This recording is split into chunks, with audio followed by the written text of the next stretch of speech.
दोस्तों, reserve bank of India ने CIBIL bureau को लेकर के 5 नए नियम बनाए हैं, यानी कि 5 नए रूल्स इंट्रोड्यूस किए हैं और इससे जो है कस्टमर्स को ज्यादा फायदा होने वाला है। लेकिन एनबीएफसी कंपनीज और बैंकों के लिए थोड़ा ज्यादा टेंशन और एक्स्ट्रा काम बढ़ने वाला है। तो क्या कुछ है आरबीआई का सिबिल को लेकर के ये 5 नए नियम, आज हम इसके बारे में तो बात करेंगे ही करेंगे। इससे कस्टमर्स को कैसे फायदा होगा हम साथ साथ ये भी जानेंगे। तो चलिए डिटेल में जानते हैं। तो दोस्तों, आगे बढ़ने से पहले थोड़ा ये जान लीजिए कि दरअसल ये सिबिल या सिबिल ब्यूरो है क्या, होता क्या है।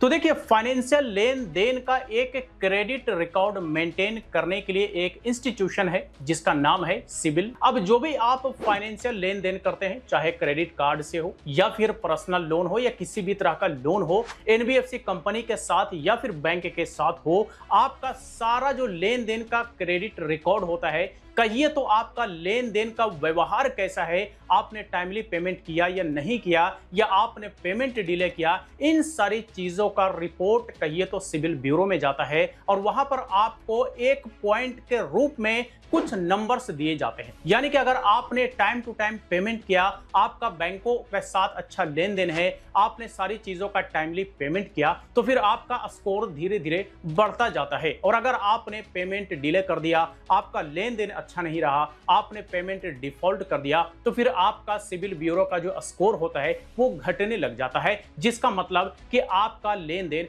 अच्छा नहीं है बल्कि खराब है। तो ये तो आपने जाना कि सिबिल क्या होता है, दरअसल सिबिल ब्यूरो का क्या काम है। अब चलिए जानते हैं कि आरबीआई ने वो 5 कौन से नए नियम यानी कि 5 न्यू रूल्स इंट्रोड्यूस किए हैं और इससे कस्टमर्स को कैसे फायदा होने वाला है। तो देखिए, रूल नंबर 1 कि अब से एनबीएफसी कंपनी या फिर बैंक सिबिल ब्यूरो से किसी भी कस्टमर्स का रिपोर्ट अगर निकालेगी तो उसकी जानकारी कस्टमर्स को देनी होगी, चाहे ईमेल से या फिर मैसेज के थ्रू, लेकिन उन्हें जानकारी देनी ही होगी। यह आरबीआई के नए रूल में कहा गया है। लेकिन अब से पहले कस्टमर्स को इसकी जानकारी नहीं होती थी कि हमारी जानकारी सिबिल ब्यूरो में कौन सी कंपनी, कौन सी एनबीएफसी या कौन सी बैंक ने लिया है, उसकी जानकारी अब से पहले नहीं होती थी। लेकिन अब से जो नया रूल आया है, नए रूल के अकॉर्डिंग कस्टमर्स को सारी जानकारी मिलेगी, यानी कि एनबीएफसी कंपनी या बैंक को इंफॉर्मेशन कस्टमर्स को देना ही होगा।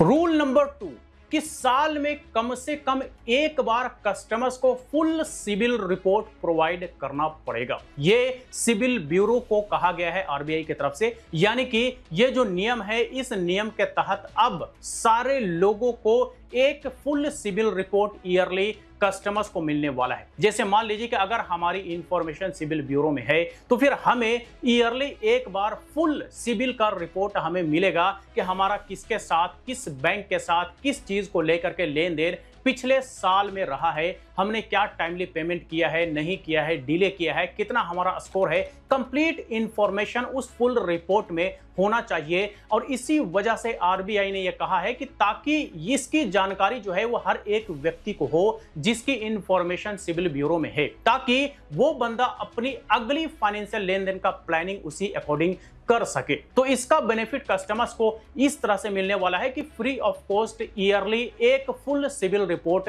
मिलेगा, जिसके हिसाब से आप अपना नेक्स्ट फाइनेंशियल लेन देन का प्लानिंग आसानी से कर सकते हैं।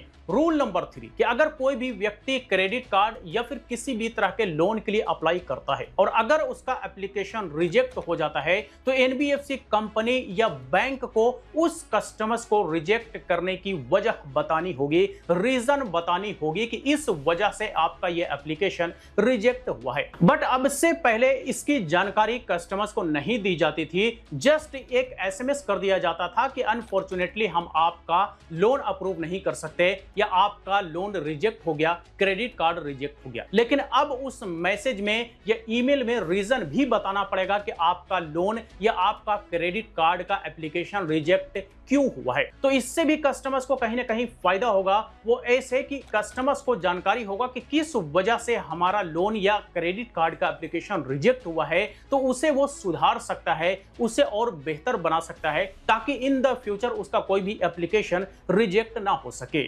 रूल नंबर 4 कि अगर किसी भी व्यक्ति का लोन या क्रेडिट कार्ड का ड्यू डिफॉल्ट होता है तो सिबिल ब्यूरो में रिपोर्ट करने से पहले एनबीएफसी कंपनी या बैंक को अपने उस कस्टमर्स को इसकी जानकारी देनी होगी कि हम आपकी इस लेन देन को जो कि आपने डिले कर दिया या डिफॉल्ट कर दिया, इसकी रिपोर्ट हम सिबिल ब्यूरो में करने जा रहे हैं। ये इंफॉर्मेशन चाहे तो एसएमएस के थ्रू या फिर ईमेल के थ्रू अपने उस कस्टमर्स को देना होगा। रूल नंबर लास्ट और 5 कि अगर कोई भी सिबिल ब्यूरो में किसी भी तरह का कंप्लेंट करता है तो 5 से 30 दिन के अंदर अंदर उसका निपटारा हो जाना चाहिए, अदरवाइज 100 रुपए के हिसाब से पर डे का पेनल्टी लगेगा। अब चलिए इसी को लेकर के एक मीडिया हाउस का आर्टिकल रेफरेंस के तौर पर देख लेते हैं। तो ये जो आप यहां पर आर्टिकल देख रहे हैं ये जी बीज का है, यानी कि जी मीडिया ग्रुप का ये आर्टिकल है और इसका टाइटल आप देख सकते हैं कि सिबिल स्कोर को लेकर आरबीआई ने बनाए हैं ये 5 नए नियम,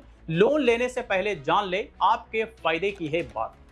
अब इसमें जो आप नीचे आएंगे स्क्रॉल करेंगे तो इसमें थोड़ा सा इस बारे में डिटेल दिया हुआ है कि नए नियम 26 अप्रैल 2024 से लागू होंगे।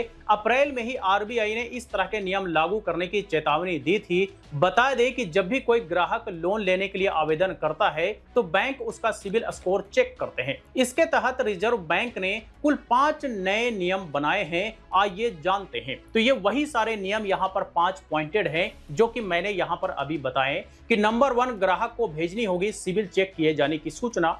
नंबर 2 रिक्वेस्ट को रिजेक्ट करने की वजह बतानी होगी। नंबर 3 कि साल में एक बार ग्राहक को देनी होगी full credit report. Number 4 default को रिपोर्ट करने से पहले ग्राहक को बताना जरूरी है। और नंबर 5 की 30 दिन में हो शिकायत का निपटारा वरना रोज लगेगा 100 रुपए का जुर्माना। अब इसका थोड़ा सा डिटेल हम यहां पर देख लें तो थोड़ा सही रहेगा कि भाई अगर क्रेडिट इंफॉर्मेशन कंपनी यानी कि सिबिल ब्यूरो 30 दिन के अंदर अंदर ग्राहकों की शिकायत का निपटारा नहीं करती है तो उसे हर रोज 100 रुपए के हिसाब से जुर्माना देना होगा।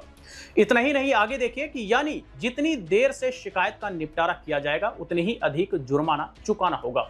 लोन बांटने वाली संस्था जैसे कि बैंक और एनबीएफसी कंपनी को 21 दिन में बैंक ने क्रेडिट ब्यूरो को नहीं बताया तो बैंक हर्जाना देगा। वहीं बैंक की सूचना के 9 दिन बाद भी शिकायत का निपटारा नहीं किया गया तो क्रेडिट ब्यूरो को हर्जाना चुकाना होगा। तो यह था सिबिल ब्यूरो को लेकर के आरबीआई के 5 नए नियम जो कि एनबीएफसी कंपनी और बैंकों के लिए तो सख्त है लेकिन कस्टमर्स के लिए बल्ले बल्ले है। कहिए तो कस्टमर्स के लिए ये सारे नियम फायदेमंद है क्योंकि इससे कस्टमर्स को फ्यूचर के फाइनेंशियल लेन देन की प्लानिंग करने में आसानी होगी क्योंकि सारी सिबिल की जानकारी कस्टमर्स को मिलता रहेगा। टाइम टू टाइम अगर बैंक हो या एनबीएफसी कंपनी हो अगर वो चेक करेंगे तो वो भी इसकी जानकारी अपने कस्टमर्स को देगी। इसके साथ साथ जो ईयरली फुल रिपोर्ट मिलेगा वो भी कहीं ना कहीं बहुत ज्यादा हेल्पफुल होगा सारे कस्टमर्स के लिए। तो ये था आरबीआई के 5 नए नियम सिबिल ब्यूरो को लेकर के। तो चलिए आज तक के लिए इतना ही। इससे रिलेटेड अगर फिर भी कोई सवाल हो, क्वेरी हो तो आप हमें कमेंट बॉक्स में लिख करके पूछ सकते हैं।